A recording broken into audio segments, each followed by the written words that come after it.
Starting route to Escapeexpeditions.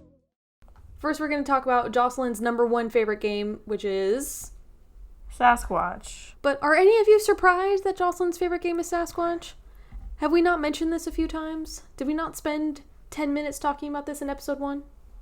Yeah, but we haven't reviewed it, so I thought it deserved that. No, we actually were listening back to what we said about Sasquatch earlier today from episode 1 to make sure that we don't repeat anything. And we literally just spend like 5 to 7 minutes just saying, it was amazing. It was great. Loved it. 10 out of 10. And I'm like, okay, so we do need to review it kind of more in depth because that was all hype, no substance. Yes. But anyway, are you going to tell us the story? Yeah, I was waiting for you to ask. Mm-hmm. You and your friends set out to go camping one weekend in a very remote area. As you round a bend in the road, the car crashes into a massive tree that has fallen in the path. Cell phones don't work in the area. Of course not. But you are able to call the local ranger station on a walkie-talkie. The ranger says there is a cabin very close to where you are located, and as night falls, you hike through the dark woods in that direction. Suddenly, you see the cabin ahead. When you arrive, the door is wide open and the lights are on. Then, strange howls and growls come from the tree line, so you can rush into the cabin and slam the door.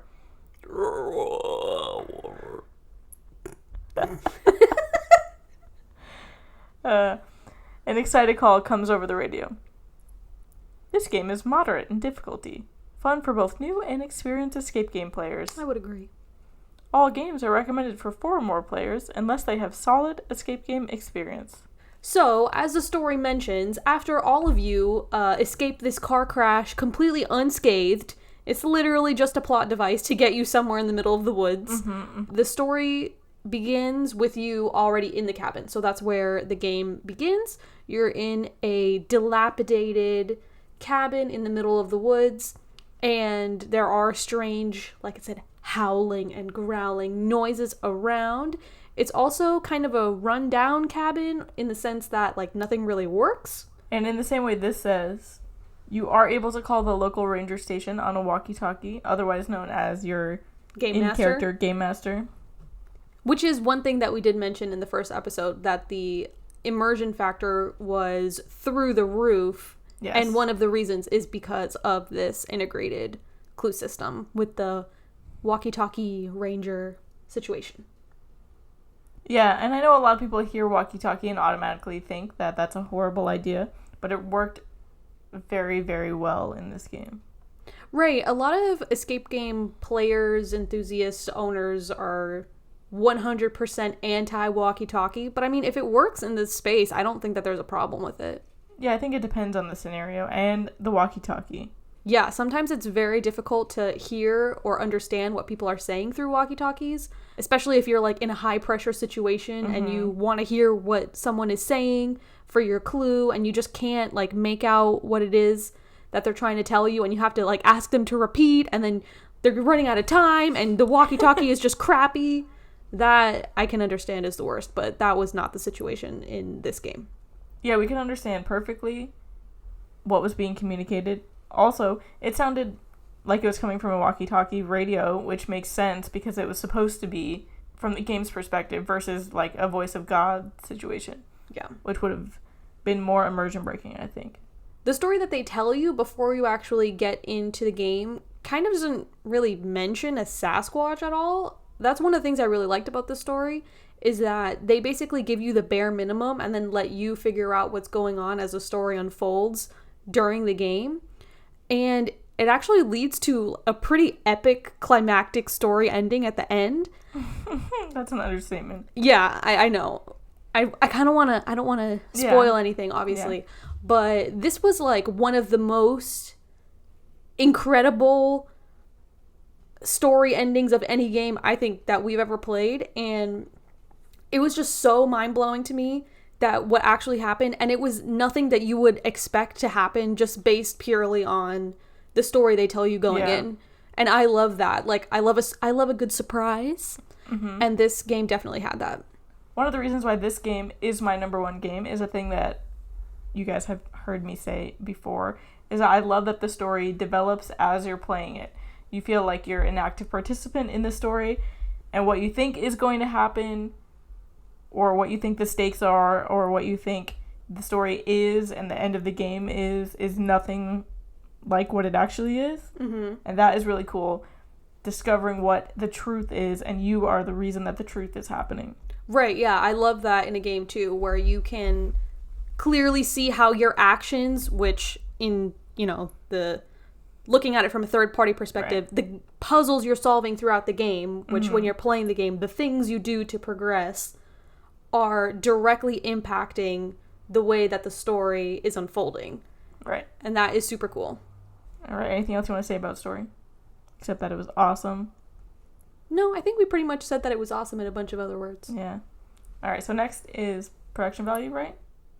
Next is actually immersion, but we pretty much have nailed it based on what we said about the story, I think. Yeah, the immersion? Yeah. Yeah, all of it applies. Everything that we just said, listen to it again, except every time we say story, insert the word immersion. There you go. There you have it. That's our review. We're done. Yeah. Signing off for this episode. No. Okay, yeah, we can move on to production value. The production value is through the roof. Yeah, I think one of the reasons it's so great overall at this venue is that the Netherworld company as a whole has been in the business of making incredible state-of-the-art, world-renowned haunted houses for so many years that aspect to them is already like ingrained in who they are as a company. You should always expect incredible production value from anything that the Netherworld people create. Yeah, the other game that we played there also looked phenomenal, and they have 2 more games that I'm sure also look phenomenal. We've never participated in their haunted houses, but we do know like how famous they are. Obviously, I'm the reason we've never participated in any of their haunted houses. Maybe we will. I'm working up to it, okay? Yeah. I go to Halloween Horror Nights a lot, and that's kind of, That's haunted house adjacent. Right, yeah, that's on the way there. But anyway, my point, okay? Yes. My point is that they're experts at this. It looks beautiful. End of story. Yeah, and you start in a cabin, like the story says. It really feels like a cabin. It doesn't feel like a room that's painted brown. Or a room that has wallpaper made to look like it's wood. Mm-hmm. Yeah, it looks and feels so authentic. And everything that you're interacting with, the sounds, the potential threat of a Sasquatch, all are very real. Yeah. And then you move along through the cabin, discovering different things along the way, and at the end you end up outside the cabin, which you would think that if you're trying to escape the Sasquatch, you would not want to exit the cabin, but you just have to play the game and see how the story unfolds to figure out how and why you're doing such a crazy thing. Yeah, but even the end indoor-outdoor situation they pulled off in a way that blew my mind. Amazing. Epic. Yeah. Like, that Lady Gaga gif where she's just saying, like, beautiful, talented, amazing, never been done, totally unique. That is the gif that I would use to react to this game. Just, that's all you need. So, yes, excellent production value. Next is puzzles, which you can't have a great game just based on a good story and good production value. You have to have great puzzles. Yeah, and this game had great puzzles. The puzzles in this game were, in my opinion, a mix between kind of moderate and difficult. We played with a group of 4, and we were pretty much right there at the end with time, barely making it. 4 enthusiasts also. Yeah, so I think it was fairly challenging. And there was some tech. There was some Sasquatch magic disguised as tech. Mm-hmm. Or the other way around. Tech disguised as Sasquatch magic. And I really like the way that the puzzles were integrated in with the cabin props. It didn't feel like they just put a random escape game puzzle inside of a really cool looking room.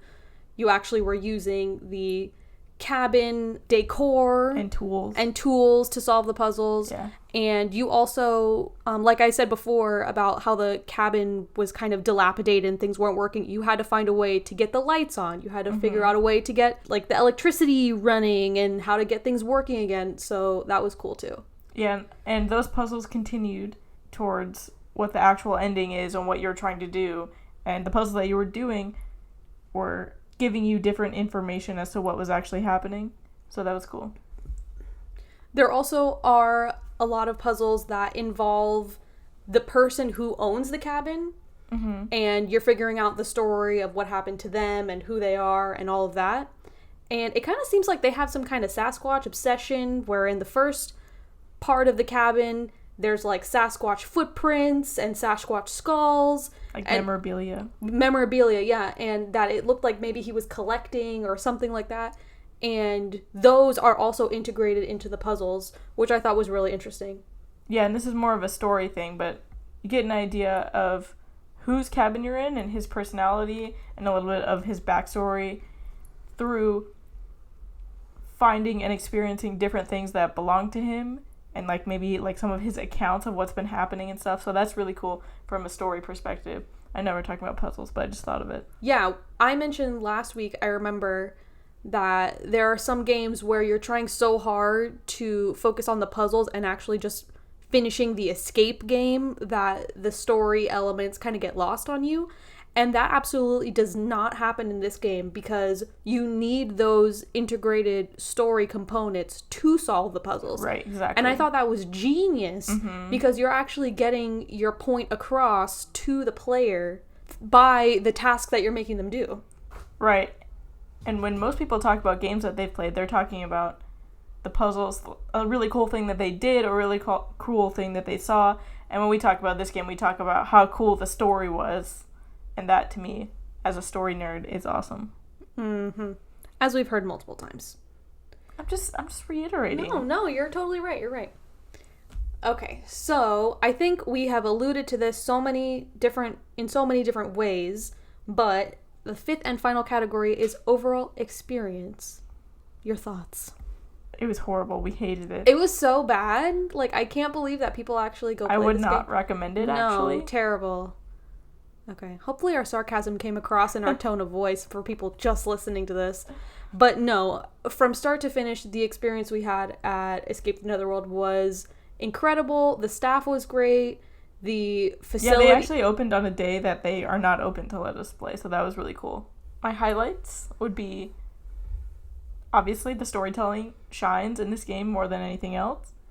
However, it is beautiful from the second that you are in it to the second that you are out of it. And beautiful, she means disgusting, gross, cabin in the woods, believable. Yeah. That we're saying is beautiful because the set is so believable and great. But it's not like pristine, beautiful in that sense. In the traditional sense of the word beautiful.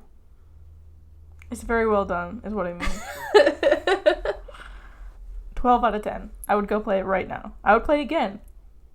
Jocelyn literally tries to convince me probably 3 or 4 times a week to drop what we're doing and go drive there. Mind you, it's 6.5 hours away. She's like, yeah, we'll just go there, play 2 games, have dinner, come back. I'm like, I said this today. That is 20 hours out of a 24-hour day. Yes. That's insane. We might do it, though. Stay tuned for me winning the argument eventually. We'll see. Your destination is on your right. The end of this review.